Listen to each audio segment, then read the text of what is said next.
Are you looking for some fun force of motion activities to do at home or at school? Well, today I'm going to share with you 3 really fun activities that you can do in or out of the classroom. Hi, I'm Sarah from Simply STEAM, and I am a former teacher turned teacher author. I also used to coach the only K-2 STEM team in the state of North Carolina. Be sure you stick around because I have something special I'm going to share with you at the end of this video.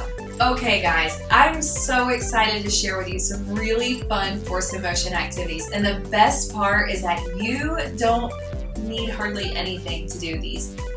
Because gravity and your body does it all. Now, before I share these, I will mention that I did previously record these videos while I was in North Carolina, so the setting and everything may be a little bit different, but they're still amazing and I want to share them with you.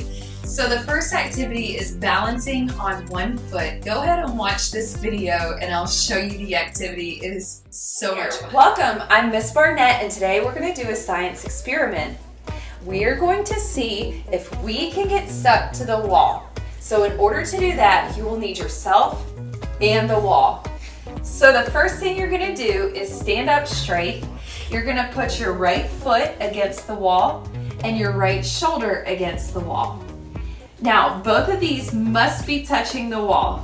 And we're going to try to lift up our left foot and stay stuck to the wall. Do you think you can do it?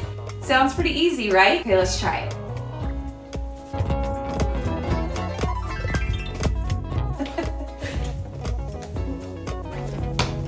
Okay, in order for me to do that, I would have to hold on to something else, but I can't do that. This is actually impossible to do. Here's why. In order to stand straight with your right foot and right shoulder touching the wall, your left leg has to push against the floor. This is necessary in order to move the upper body and your right shoulder against the wall. Because of the strain in your left leg, it is impossible to move it away. If you were forced by someone else to move your left leg, you would fall, mainly because the center of gravity is on the inside of your right foot.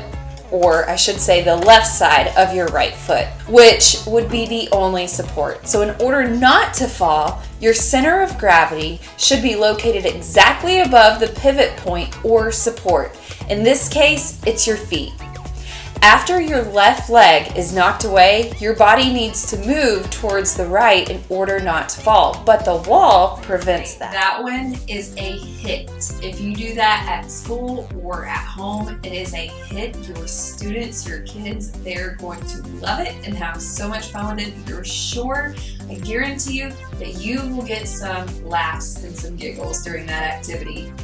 Now, the second activity is balancing a piece of cardboard on your finger. You're going to find the center of mass. So what you will need is a piece of cardboard. It can be any size or shape, but for right now I'm going to demonstrate this just with a rectangle, because with a rectangle we can find the center of mass very easily. All we have to do is divide the length and the width in half to find the center of mass. But what happens if we cut this shape into an odd shape? Can we still find the center of mass? So you will need your cardboard. You'll take your scissors and cut it into any random shape. So here's mine. It kind of looks like a kidney bean. Then you're going to take a string. It should be about 1 foot long. This one's a little bit longer, and that's okay too. You'll have 2 paper clips, some tape. You'll also need a hole punch.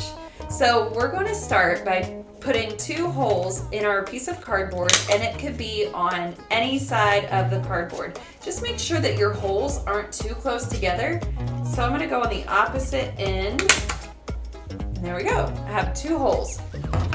The next thing you're going to do is you're going to take your paper clip and bend it so that it is an S shape. Then you're going to tie your string in the center of your hook.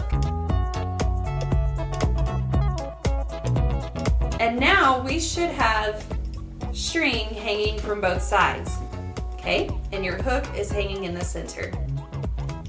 Next, we're going to take this hook and we're going to fold it or bend it to an L shape. Then we're going to tape the hook to the table. So now we're going to tie this string to the hook on the end. And then once we have this tied, we're going to tape our string to the table. All right, now that we have this taped to the table, we're ready to find the center of mass in our piece of cardboard. So the first thing we're going to do is hang this cardboard on the hook. And we're just going to let that string dangle over it. Now let's try, see how this string is dragging on the ground right here?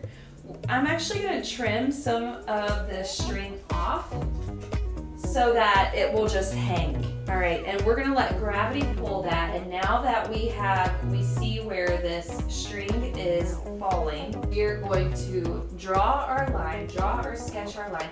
And you may wanna do it just a couple different times, so then that way you can get a more accurate line.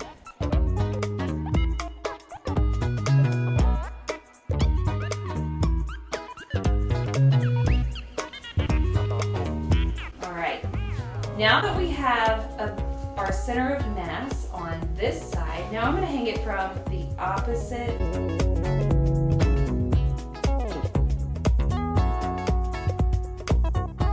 And again, we'll let that hang.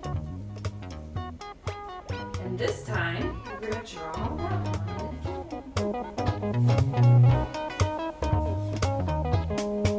Your lines don't need to be perfectly straight, and it's okay if they're not.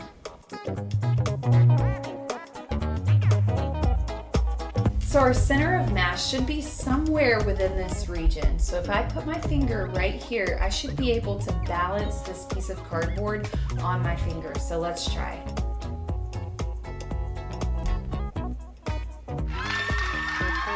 And there you have it. We found the center of This last activity, students are going to test rolling a car on different surfaces.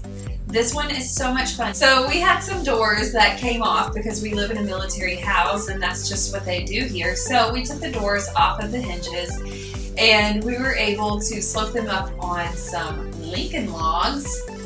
And we took some of the cars and we experimented rolling the car down with nothing on the door. And then we laid a towel down, so the towel's a little more bumpy, it has a little bit more friction, and we rolled the car down. It was a lot slower. And so we also had some bubble wrap, and that was pretty fun, and we rolled that down again. And we were just testing different surface area to see which one had more friction and which one caused the car to not roll. So have you ever looked at your force of motion standard and thought, what the heck do I need to teach? Like, I don't understand it whatsoever.